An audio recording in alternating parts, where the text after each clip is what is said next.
오늘은 종교개혁 주일입니다. 타락한 교회의 현실에서 성경에서 말하는 교회로 돌아가자며 일으켰던 개혁을 기념하는 날이며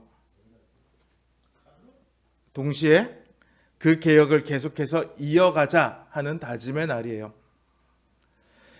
그러나 개혁을 하기 위해서는요, 뭐가 있어야 되냐면 이거 하면 바꿀 수 있다라는 기대가 있어야 돼요. 더 나아질 수 있다는 소망이 있어야 합니다.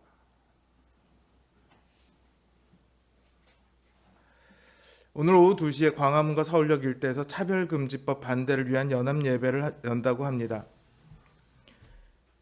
200만 명이 모여서 차별금지법 반대를 위한 예배를 드리고 기도회를 하자고 합니다. 여기에 대해 지금 찬반의 의견들이 많이 있어요. 목사님들도 찬반이 많이 갈리고 성도님들도 찬반이 많이 갈려요. 근데 이게 좀 지나쳐서 자신들과 다른 견해를 가지면 마치 교인이 아닌 것처럼 그렇게 몰아붙입니다. 실제로 이 연합 예배를 위한 각종 광고에 바알에 무릎 꿇지 않은 사람은 모여라 이렇게 적어놨어요. 그러니까 안 모이면 마치 바알에 무릎 꿇은 사람인 것처럼 그렇게 몰아가기 딱 좋겠죠. 신자들은 정치적인 의무를 가집니다. 그러나 그것은 신자라서 가지는 의무가 아니라 시민으로서 가지는 의무예요. 교회의 이름으로 그렇기 때문에 정치에 참여해서는 안 된다. 이것이 지금 정치와 교회가 완전히 분리된 현 세대에서 교회가 가진 정치적인 지위입니다. 참여하고자 한다면 시민의 한 명으로 보다 깨어있고 보다 정의로운 시민으로 참여한 것이 교인들의 정치 행위입니다. 교회가 교회의 이름으로 정치에 참여하면요, 뭐 그렇다고 해서 정치에 참여해 교회가 아니야 이렇게 말할 수는 없겠지만 그것이 안 좋은 결과를 가져온 것은 이미 역사가 보여주고 있습니다.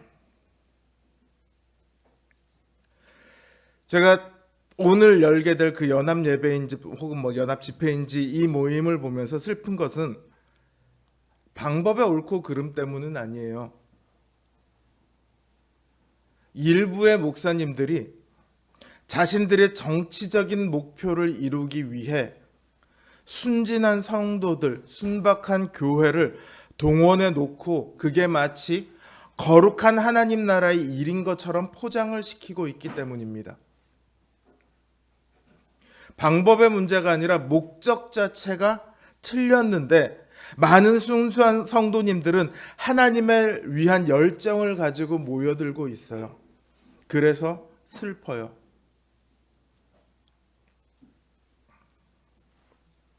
한국교회의 미래가 위태롭다고 많이들 말씀하십니다. 그러나 진짜로 한국교회가 위태로운 것은 전도가 안 되기 때문이 아닙니다. 교인이 점점 줄어들고 있어서가 아닙니다. 목회자를 하겠다는 신학생 수가 줄어서 이제 웬만한 신학교들이 다 미달이 되고 있어서 그런 것이 아닙니다. 교회가 교회의 모습을 잃어가고 있기 때문입니다. 교회가 세상을 닮아가는 정도가 아니라 세상을 지향하고 있어서입니다.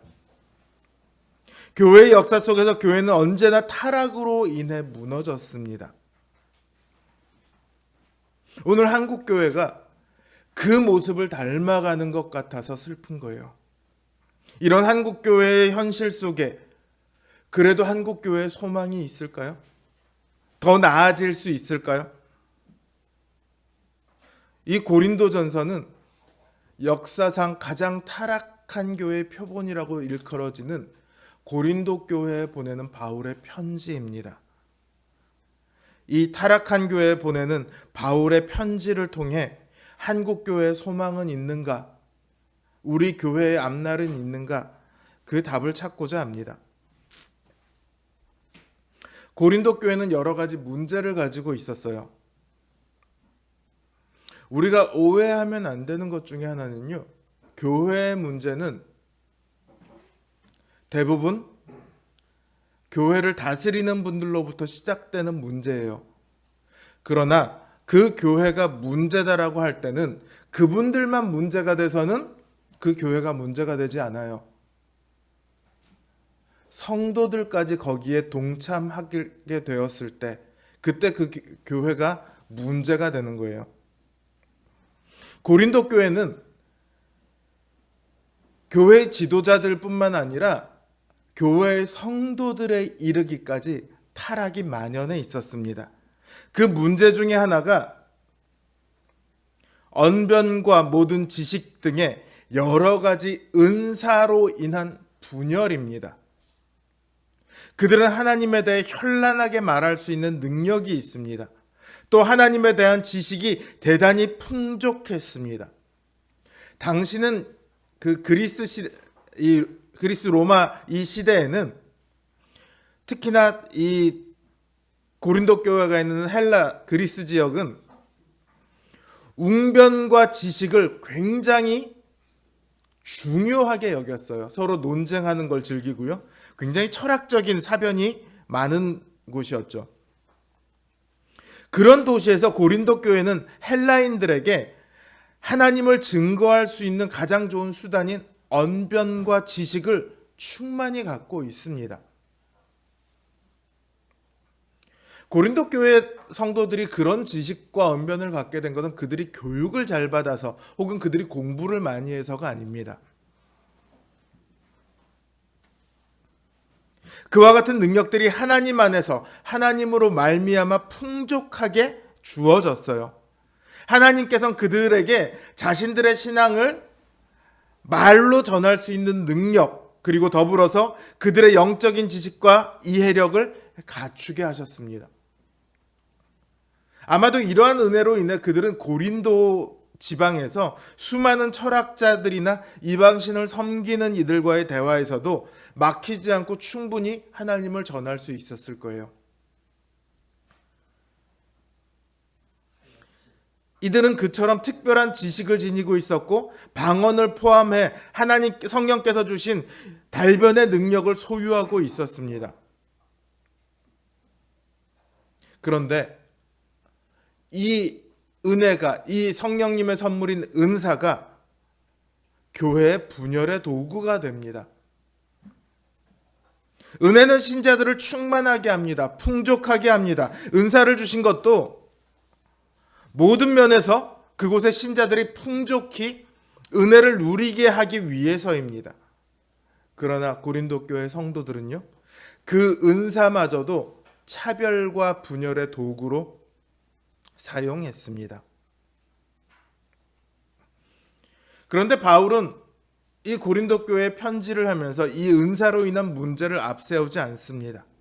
너희가 감히 하나님께서 주신 은사를 차별과 분열의 도구로 사용하느냐 질책하기 전에 먼저 그 은사를 주신 하나님께 감사를 드리고 있어요. 은사로 인해 분열된 교회를 두고 그 은사에 대한 감사를 한다? 그것은 바울이 이 교회를 지금 보고 있는 눈이 다르기 때문입니다. 바울은 지금 교회의 모습이 어떠한가가 아니라 교회의 본질이 무엇인가를 바라보았기 때문입니다. 오늘날 한국교회 타락했다라는 이야기들을 하시는데 한국교회조차 고린도 교회에 비하면 아무것도 아니라고 할 정도로 고린도 교회는 타락한 교회였습니다. 만약 문제만을 놓고 본다면 저런 교회가 무슨 교회야? 저런 교회는 차라리 없어지는 게 나을 것 같아. 이런 소리를 들을 만한 교회예요. 바울이 쓴 이 고린도전서 1장 1절에서 9절까지의 이 9개의 구절이 없다면 누구라도 고린도 교회에 대해서 비관적인 견해를 가지게 될 것입니다. 소망이 없는 교회라고 말하게 될 것입니다.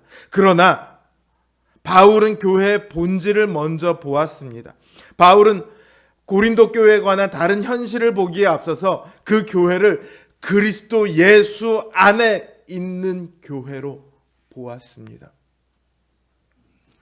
그러하기에 이 고린도 교회조차 주님께서 다시 오실 때에 책망할 것이 없는 자로 끝까지 견고하게 하시리라 말씀하고 있습니다. 그들이 받은 모든 은사는 그리스도 예수 안에 있는 교회에 주신 성령님의 선물이고 신자의 특권입니다.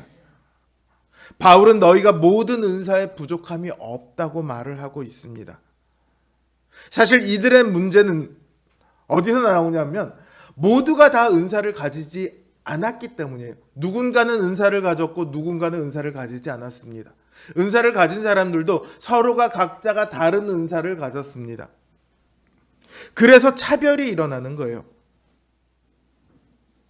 은사를 받았느냐 아니냐, 누구의 은사가 더 나으냐, 이걸 가지고 차별이 일어나고 분열이 일어나는 거죠. 그런데도 바울이 모든 은사에 부족함이 없다고 말하는 이유는 그 모든 은사들이 은사를 소유한 개인을 위해 주어진 것이 아니기 때문입니다. 각자가 받은 은사를 가지고 교회를 위해 섬기면 은사를 갖지 않은 사람도, 은사를 일부만 가진 사람도 모두가 다 함께 모든 은사의 혜택을 누리게 됩니다. 그걸 하지 않았을 뿐인 거죠. 바울은 이 교회를 위한 모든 은사가 그들에게 부족함이 없다고 말합니다. 그러면서 감사를 드리고 있어요. 은사 때문에 교회에 소망이 없어 보이는 교회인데 그들이 그리스도 예수 안에 있는 교회이며 그 은사 때문에 조금도 부족함이 없노라고 감사를 드립니다.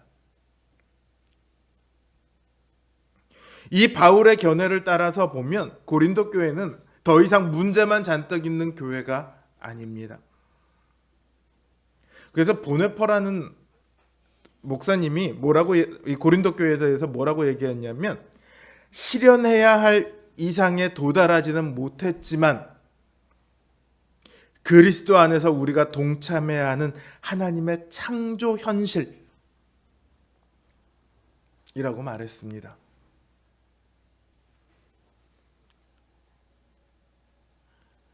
완전하지는 않지만 우리 역시 그 교회와 동일한 똑같은 교회라는 거예요. 고린도 교회 교인들이 소유하고 있는 말과 지식의 능력을 어떻게 쓰고 있던지 간에 그것은 그리스도의 증거를 확증하기 위한 은사들입니다. 하나님의 은혜로 주어진 거예요. 이러한 은사들을 통해 교회는 견고케 되어 갑니다. 견고케 된다는 것은 무엇보다 우선 그리스도에 대한 사도들의 증거가 충분히 믿음으로 받아들여졌다는 것이고요. 더 나아가 다른 이들에게도 그리스도의 증거를 확증하여 견고케 하였다는 것입니다. 여러분, 이 문제 많은 고린도 교회가요, 바울이 세웠던 모든 교회 중에서 가장 큰 교회였다는 거 아세요? 가장 우상이 많이, 모든 우상들이 다 모여 있는 그 고린도 지방에 가장 많은 성도들을 가진 교회. 그게 어떻게 가능했겠습니까?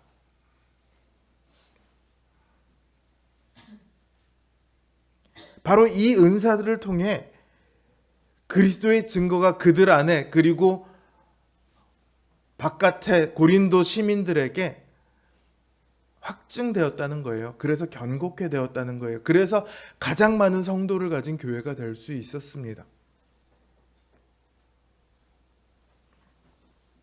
바울은 그 분주한 그 시간 동안에도 18개월이나 고린도에 있는 하나님의 교회에 측량할 수 없는 그리스도의 풍성함을 전하고 선포했습니다.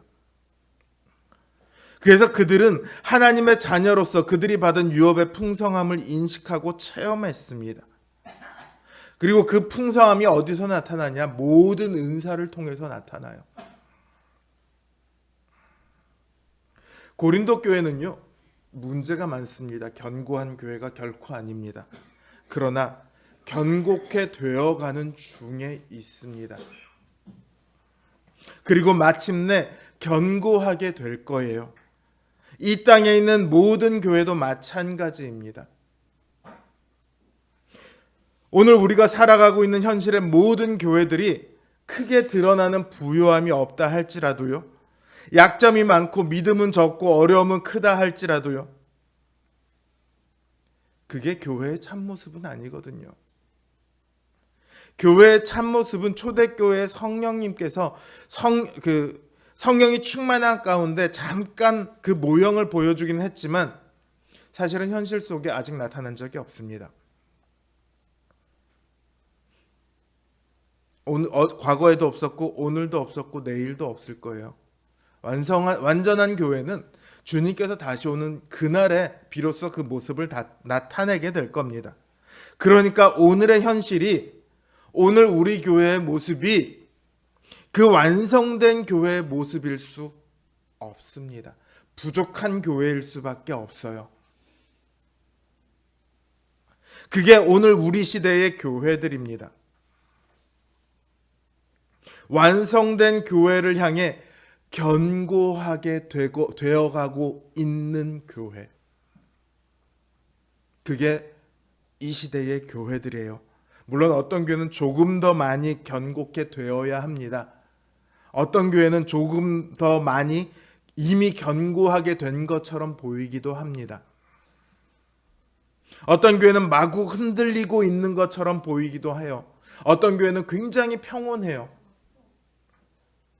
그러나 그 모든 교회가 지금 견고하게 되어가고 있는 중입니다. 오늘 우리들의 모습 역시 마찬가지입니다. 성도로서의 우리의 모습 역시 동일해요.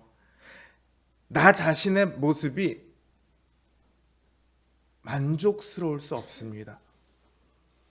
뭐 이 정도면 잘 살고 있지, 이렇게 말할 수는 있지만 성경에 비추어 보면 우리의 모습이 만족스럽습니까?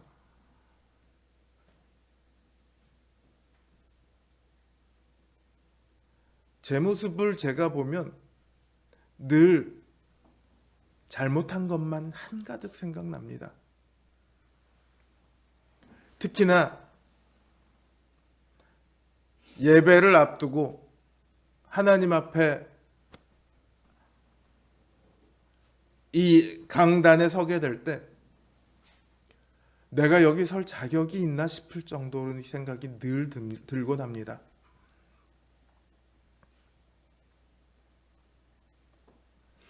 자신을 볼 때뿐만 아니라 다른 사람을 볼 때도 저 사람은 왜 저러지? 왜 이렇게 안 하지? 하는 생각이 들 수 있습니다. 그래서 실망스럽고 불만이 생겨요. 다른 사람에게 불만이 생기면 교회를 떠납니다. 자기 자신에게 불만이 생기면 믿음을 떠나더라고요. 그러나 교회는요, 성도들의 모임이라는 그 이름 이전에 사실은 죄인들의 모임이라는 본질을 갖고 있습니다. 역사 속에 아무리 뛰어난 교회였다 할지라도요, 그 교회 교인들과 목사들은 자신들의 교회가 약점과 죄로 가득 차 있다는 것을 알고 있어요. 모든 교회는요, 약점이, 죄가 있습니다. 그게 없을 수 없어요. 이것을 인정해야 합니다.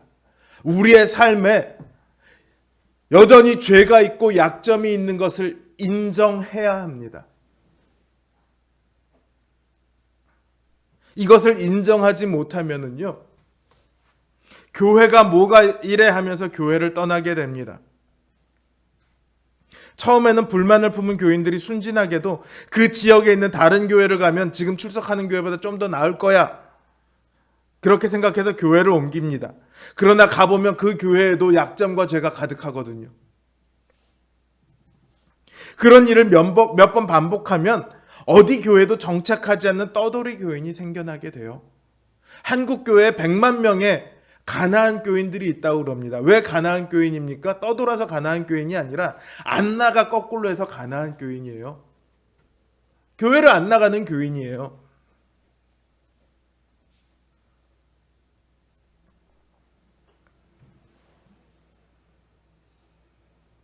교회에는 많은 문제가 있습니다. 그러나 동시에 그 문제 많은 교회에도 소망이 있어요. 문제가 많기 때문에 소망이 없다라고 한다면 우리 인생은 어떡할 겁니까? 내 이 문제 많은 인생이 어떤 소망이 있겠습니까? 문제 많은 나에게 여전히 믿음이 있고 여전히 그리스도를 통한 구원의 확실한 소망이 있다면 교회 역시 마찬가지입니다.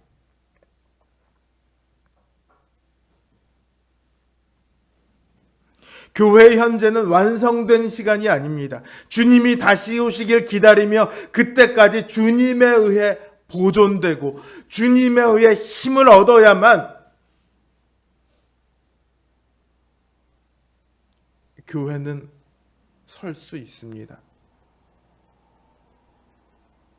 주님께서는 그 시간 동안 교회가 잘 기다릴 수 있도록 차고 부족함 없는 은혜를 주십니다. 교회의 모습이 지금은 비록 보잘것없다 할지라도요, 그 교회가 끝까지 견딜 수 있다는 확신이 여기에 있습니다.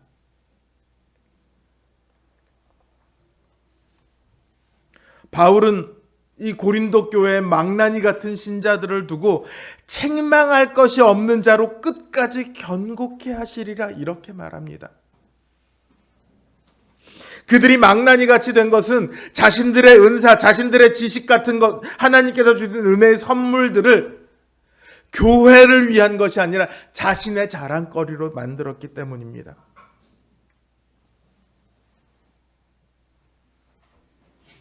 그러니 그들이 책망할 것이 없는 순전한 그리스도인으로 발견될 수 있는 것은 그들의 지식이나 그들의 은사나 그들의 선행이나 다른 어떤 것들 때문이 아닙니다. 오직 예수 그리스도의 일하심과 하나님의 신실하심 때문입니다. 하나님은 고린도 교인들을 한 사람 한 사람 친히 불러주셔서 그의 아들 예수 그리스도로 우리 주로 더불어 교제케 하셨습니다. 그리고 그 부르심은 결코 철회되지 않습니다. 여러분들 여기 왜 와 계십니까? 시간이 됐으니까 오죠. 주일날 교회 가는 게 이상한가요? 아니요, 주일날 교회 가는 게 이상한 사람들이 있습니다.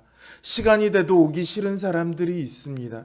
여러분들이 여기 와 계신 거는 여러분들이 습관적으로 별 생각 없이 온 것 같지만 사실은 주님께서 여러분들을 부르셨고 여러분들을 이 자리에 앉도록 그 마음의 은혜를 주셨기 때문에 여기 앉아 계시는 거예요. 주님께서 지금 여러분들과 교회를 위해 그 은혜를 쉬지 않고 부어주고 계시기 때문에 우리가 여기 있는 겁니다. 오늘 교회의 모습이, 성도들의 모습이 내가 생각하고 있는 모습, 내가 기대하고 있는 모습과 많이 다를 수 있습니다. 바꿔서 생각해 보면 제 모습 역시 누군가에게는 똑같이 보일 거예요. 중요한 것은 우리가 어떻게 보느냐가 아닙니다. 하나님이 어떻게 보시느냐죠. 우리가 보는 눈만 가지고 우리가 주님의 심판대 앞에 가면 우리는 결코 천국에 들어갈 수 없어요. 그렇잖아요. 지금까지 제가 지은 죄가 몇 개인데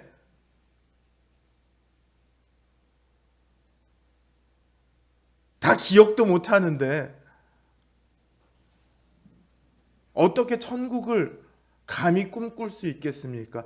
그러나 하나님께서 우리를 보실 때 우리의 죄의 모습으로 보지 않고 예수 그리스도의 보혈의 피를 통해서 보기 때문에 우리를 덮은 그 예수의 피의 공로가 우리를 의인으로, 하나님께서 의인으로 보도록 만드시는 거예요. 하나님은 그 문제 많은 성도를, 죄로 가득한 성도를 향해서 단 한 번도 성도가 아니다라고 말씀하신 적이 없습니다. 마찬가지로 교회를 향해서도 단 한 번도 교회가 아니다고 말씀하신 적이 없습니다.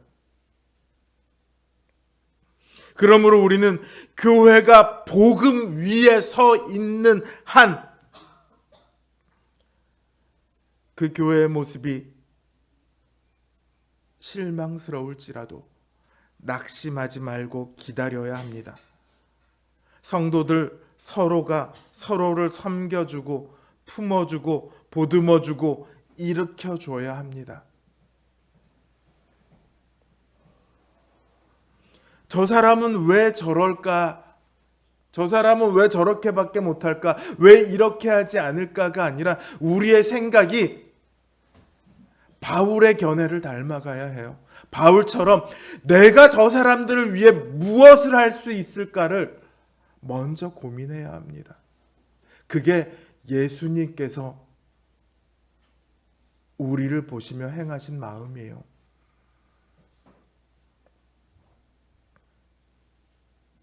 교회를 위해 내가 무엇으로 섬겨서 교회를 견고케 할까? 어떤 사람은 더 많은 시간을, 어떤 사람은 자신이 가지고 있는 재능을, 어떤 사람은 자신이 가지고 있는 재물을, 어떤 사람은 자신이 가지고 있는 다른 여러 가지 도구들을, 각자가 다양한 자기만이 할 수 있는 것들로 가지고 교회를 섬길 수 있습니다.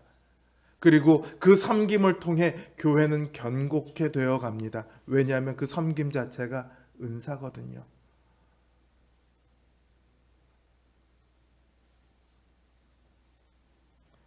오늘날 우리 현대를 살아가는 사람들은 서비스 받는 거에 너무 익숙합니다.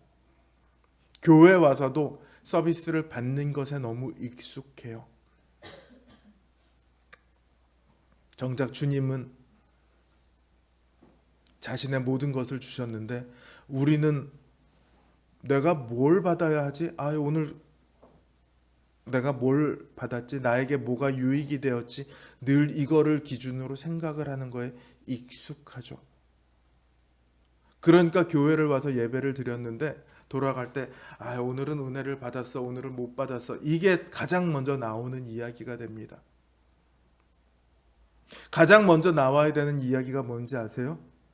내가 전심으로 하나님께 예배를 드렸는가 아닌가가 가장 먼저 나와야 합니다. 그렇지 않나요?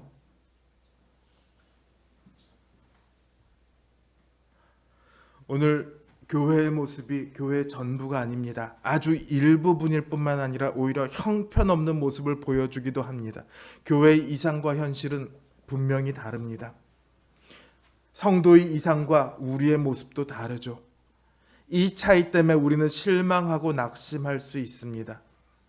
하지만 기억하시길 바랍니다. 이 형편없는 교회가 2000년을 견뎌왔습니다. 언제라도 문 닫고 망해도 이상하지 않을 그런 교회가 2000년이 넘게 지속되어 왔습니다. 그리고 주님이 오시는 날까지 계속될 것입니다.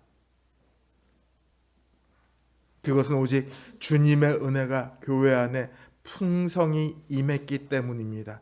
주님의 은혜가 교회를 견고하게 빚어갖고 있기 때문입니다. 그 은혜가 이 고린도 교회를, 그리고 오늘날 이 시대의 교회를 망해가는 교회가 아니라 완전을 향해 나아가고 있는 교회라고 말하도록 합니다. 그 주님의 은혜가 우리 가운데 늘 풍성히 있기를 바랍니다. 풍성이 있을 줄 믿습니다. 그 은혜를 누리며 교회를 위해 자신이 받은 것들을 내어놓고 섬길 줄 아는 우리 성도님들 되시기를 바랍니다. 교회가 복음에서 떠나지 않는 한